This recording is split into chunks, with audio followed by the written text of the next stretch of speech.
Good morning. This is Ralph from Angel Cottage. Thank you for joining me today. I have a short poem. It's called You Just Rain Down. See yourself as clouds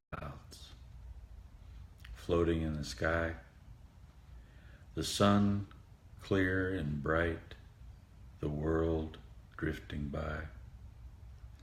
Then you pass over others on the ground who suffer in thirst,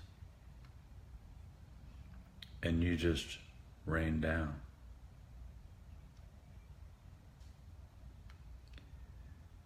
Thank you for joining me. Annie and I are going to be at a kind of a getaway for the next 2 or 3 days. I'll try to post my poem from where we are. I hope you have a great day.